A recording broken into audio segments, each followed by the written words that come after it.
Pernah nggak sih ngerasain kehilangan yang rasanya itu kayak pilar utama rumah kita tiba-tiba runtuh? Pilar yang selama ini diam-diam nopang seluruh dunia kita. Nah, itulah yang terjadi saat seorang bapak pergi. Kali ini kita akan coba buka lembar demi lembar surat kerinduan dan penyembuhan yang terinspirasi dari tulisan Yoga Maulana. Dan ya, pada akhirnya inilah aku. Cuma seorang anak yang cuma bisa nulis surat tentang semua rasa rindu ini. Tentang semua hal yang sayangnya nggak akan pernah sampai ke telinga Bapak lagi. Mungkin anggap aja ini percakapan kita yang tertunda ya. Surat ini untuk Bapak. Aduh, Pak, seandainya Bapak masih ada di sini, ada banyak banget yang pengen aku ceritain. Tentang hari-hari yang ternyata berat banget, tentang dunia yang gak seramah yang aku kira, dan tentang rindu ini, yang rasanya kok gak pernah ada ujungnya. Cuma lewat surat inilah sekarang aku bisa ngobrol sama Bapak. Ini bukan cuma perasaan aja, Pak. Ini nyata. Kehilangan Bapak itu rasanya kayak ada lubang hitam yang nyedot semua warna di sekelilingku. Ruang tamu yang dulu ramai sama suara Bapak sekarang kosong, hening. Suara tawa Bapak yang dulu ngisi setiap sudut rumah sekarang cuma jadi gema di kepala. Bapak tahu nggak, rumah kita rasanya udah nggak sama lagi. Dulu aku selalu mikir rumah ini tuh benteng paling kokoh sedunia. Tapi ternyata pondasinya itu Bapak. Dan sekarang tanpa Bapak rumah ini rasanya goyah banget. Aku tuh baru sadar, Pak, kalau rumah itu ternyata bukan soal bangunannya ya. Rumah itu ya rasa aman yang Bapak kasih. Waktu Bapak pergi, arti kata pulang pun jadi beda. Pulang udah nggak lagi terasa seperti kembali ke tempat yang paling aman. Nah ini Pak, persis banget rasanya. Kayak kompas di sebuah kapal dicabut gitu aja di tengah lautan. Kita sekeluarga jadi kayak kehilangan arah. Kita tahu sih harus terus jalan, tapi kita nggak tahu lagi harus kemana. Belakangan ini aku jadi sering mikirin peran Bapak. Peran yang dulu aku anggap biasa aja, tapi baru kerasa besarnya setelah Bapak nggak ada. Bapak itu penyangga yang nggak kelihatan, tapi ternyata menopang segalanya. Kekuatan Bapak yang tenang, cara Bapak nanggung banyak beban diam-diam tanpa ngeluh, sama rasa aman yang otomatis ada cuma karena Bapak ada di rumah. Itu semua hal-hal yang dulu kita anggap sepele. Sekarang, baru kita sadar hal-hal kecil itulah yang sebenarnya bangun seluruh dunia kita. Kepergian Bapak mau nggak mau ngubah kita semua. Dinamika di keluarga kita jadi berubah total, Pak. Kita semua kayak dipaksa buat mainin peran baru. Peran yang jujur, seringkali rasanya berat banget buat dipikul. Semuanya jadi beda. Ibu, yang dulu partner Bapak, sekarang harus jadi penjaga tunggal, berjuang sendirian. Dan aku, sebagai anak sulung, rasanya kayak dipaksa loncat dari peran seorang anak, jadi pengganti pelindung. Bebannya berat banget di pundakku, Pak.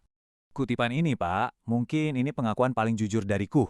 Aku nggak pernah sempat cerita ke Bapak betapa brutalnya dunia ini nyerang aku pas aku mulai dewasa. Aku harus hadapin semuanya sendirian, tanpa petunjuk dari Bapak. Tumbuh dewasa tanpamu rasanya cepat sekali dan kejam sekali. Tapi, Pak, surat ini bukan cuma soal duka aja kok. Aku juga mau cerita tentang perjalanan kita buat bangkit lagi. Perjalanan yang pelan dan sulit, tentang belajar nerima semuanya dan pelan-pelan nyembuhin luka. Ternyata ada langkah-langkahnya, Pak. Awalnya kita harus berani ngakuin dulu kalau kita emang lagi sedih. Terus pelan-pelan belajar berdamai sama semua kenangan tentang Bapak. Secara spiritual, kita berusaha ikhlas, menerima takdir. Dan dari situ, dari reruntuhan itu, kita coba cari kekuatan baru buat lanjut hidup. Akhirnya aku ngerti, Pak. Tujuannya itu bukan untuk menghapus rasa sakit. Emang nggak ada jawaban instan buat duka. Yang ada hanyalah teman. Ya kayak tulisan ini, yang bisa duduk diam di samping kita, ngertiin, dan bilang kalau semua air mata kita itu wajar. Nah, ini akhirnya jadi pertanyaan besar buat kita semua. Pertanyaan yang mungkin juga lagi kamu hadapi sekarang. Setelah pilar utamanya hilang, gimana caranya kita bangun lagi rumah yang rasanya udah mau runtuh ini? Dan inilah jawabannya, jawaban yang penuh harapan. Kita bangun lagi rumah itu dengan fondasi yang terbuat dari kenangan-kenangan indah kita sama Bapak. Dan kita bangun pilar-pilar baru yang terbuat dari kekuatan yang kita temukan dalam diri kita sendiri setelah Bapak pergi.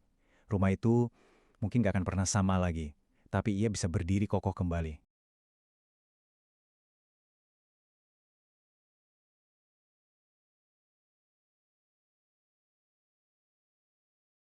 Coba deh, bayangin kamu pulang ke rumah setelah hari yang panjang banget. Kamu buka pintu, melangkah masuk ke ruang tamu.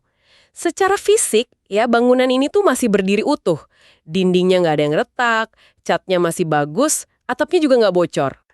Kelihatannya normal-normal aja ya. Iya, persis. Tapi entah kenapa, pas kamu berdiri di tengah ruangan itu, rasanya rumah tersebut udah rata sama tanah. Kayak alih-alih ngerasain kehangatan yang biasanya nyambut kamu justru dihantam sama keheningan yang pekat banget. Keheningan yang seolah nyedot semua udara di ruangan itu. Wah, keheningan kayak gitu tuh punya tekstur yang sangat spesifik sih. Itu bukan sekedar absennya suara gitu loh, tapi absennya sebuah fondasi. Dan anehnya, perasaan Roma yang runtuh tanpa suara, ini adalah pengalaman psikologis yang sangat universal buat mereka yang kehilangan sosok sentral dalam keluarga. Nah, hari ini kita bakal membedah anatomi Guka itu. Mengapa kepergian satu sosok ayah bisa secara harfiah meruntuhkan fungsi seluruh keluarga? Dan gimana sih seseorang bisa merangkak keluar dari puing-puing tersebut buat ngebangun kembali makna rumah? Dan ini relevan banget buat kamu yang mungkin lagi ngerasain hal yang sama ya. Bener banget. Kita bakal telusuri fenomena ini lewat penelusuran mendalam dari sebuah karya yang intim banget. Judulnya, Selepas Bapak Berpulang, Ternyata Rumah Nggak Bener-Bener Kokoh Tanpa Mupa. Ini karya Yoga Maulana yang baru aja terbit awal tahun 2025 dari Gradian Media Tama.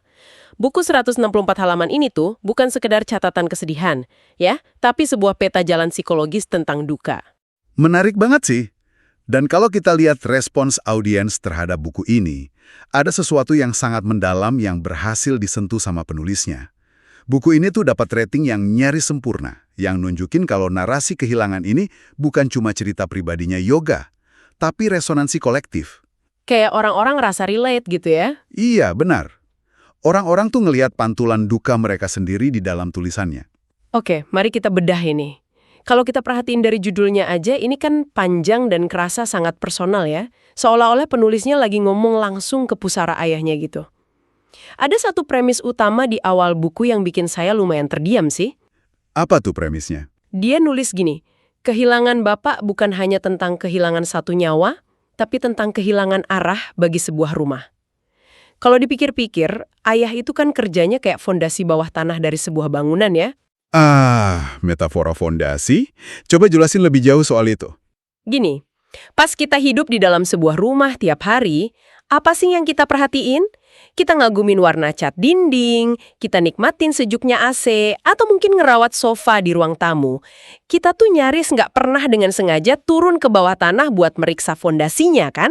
Iya sih, jarang banget ada yang kepikiran ke sana. Kita selalu berekspektasi fondasi itu bakal selalu ada, menopang segalanya dalam diam.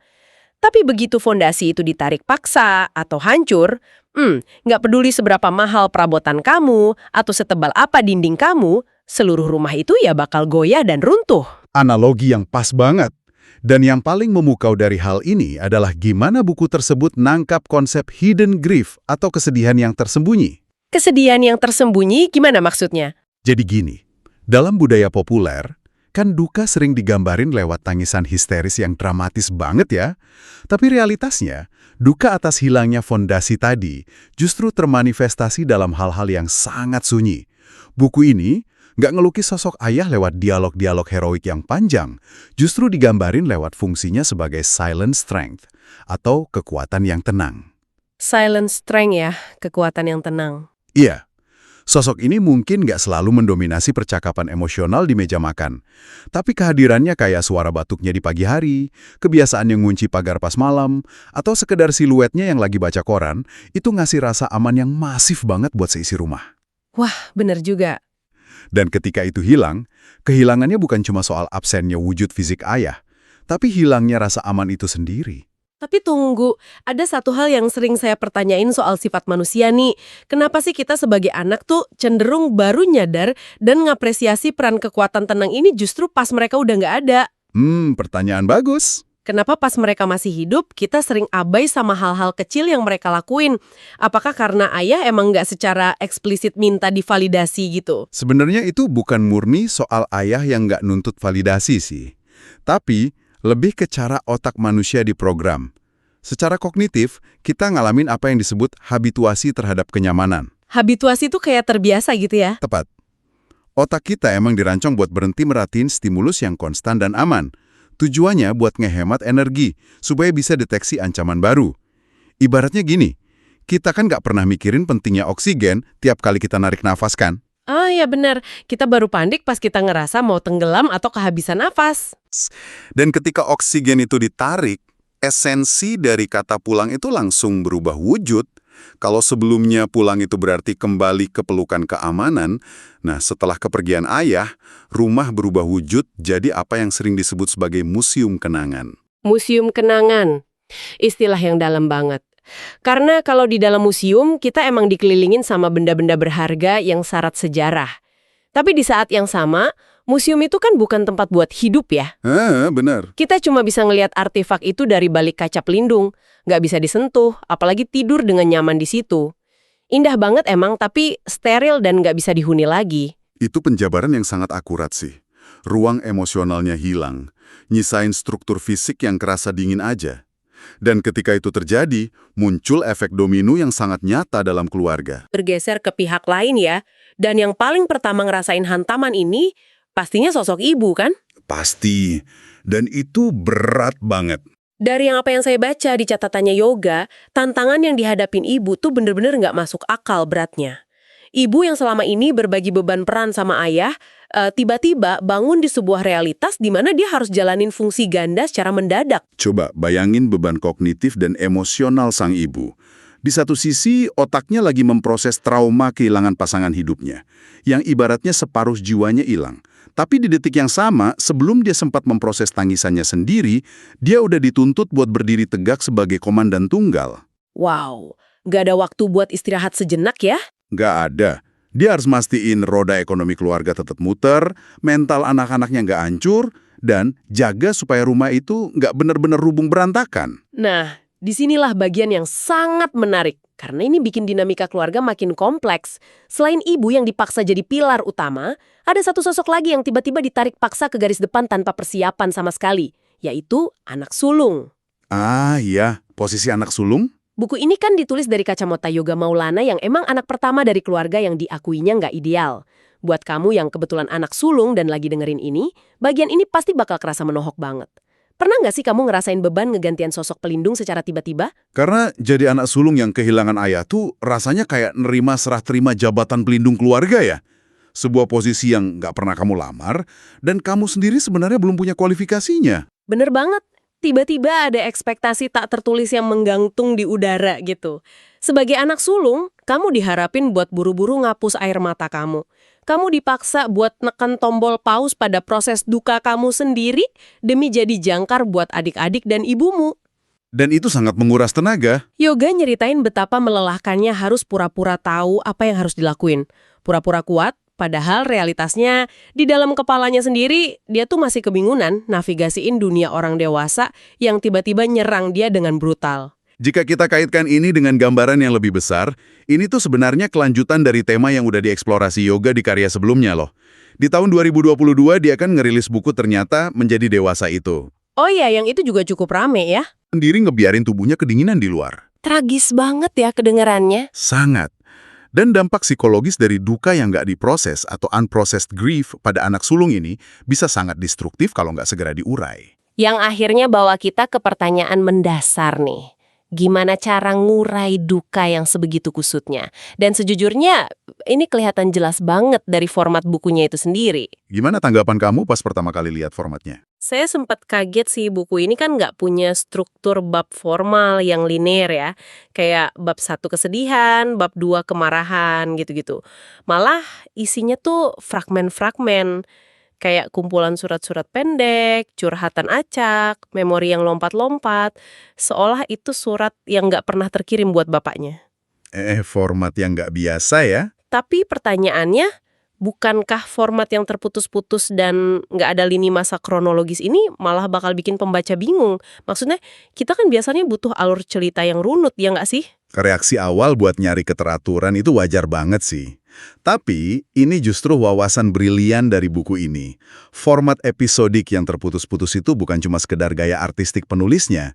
Itu adalah representasi neurologis dan psikologis paling akurat dari gimana proses berduka itu bekerja di dunia nyata. Oh, jadi duka emang pada dasarnya nggak punya alur yang lurus. Sama sekali nggak linear. Kamu tahu kan teori 5 tahap duka dari Elizabeth Kubler-Ross? Itu sering disalahpahami sebagai sebuah tangga yang harus dinaikin satu-satu. Padahal kenyataannya itu siklus yang acak banget. Kayak roller coaster gitu ya. Persis, duka nggak bergerak dalam garis lurus. Hari ini kamu mungkin ngerasa tegar dan mikir, wah aku udah ikhlas nih. Tapi besok siangnya pas kamu kebetulan nyium aroma kopi yang biasa diseduh ayahmu, pertahanan kamu bisa langsung hancur lebur saat itu juga. Make sense. Jadi narasi buku yang lompat-lompat dari rasa rindu ke penyesalan itu cerminan nyata ya? Betul, itu cerminan gimana amigdala di otak kita ngelempar memori ke permukaan secara acak. Dan ketidakadaan alur yang kaku, itu justru nyiptain ketegangan emosional yang murni banget. Iya benar, format surat yang tak terkirim ini ngasih ilusi kedekatan. Kita sebagai pembaca nggak ngerasa kayak lagi baca buku panduan psikologi yang kaku dan menggurui. Malah rasanya tuh kayak lagi duduk di beranda rumah sama teman lama, dengerin dia numpain isi hatinya yang paling rentan. Pantas aja buku ini cocok banget jadi temen buat yang lagi berduka. Setuju. Pendekatan emosional ini ngingetin saya sama karya-karya sastra keluarga lainnya.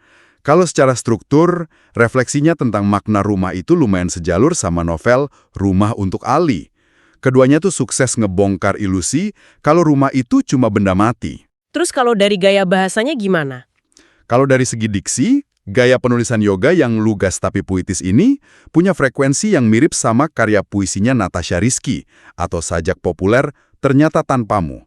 Gayanya tuh sederhana, nggak berlebihan, tapi dapat banget emosinya. Kesederhanaan kata-katanya emang jadi senjata utama sih. Dia nggak pakai metafora yang terlalu tinggi atau bahasa sastra kuno yang bikin dahi berkerut.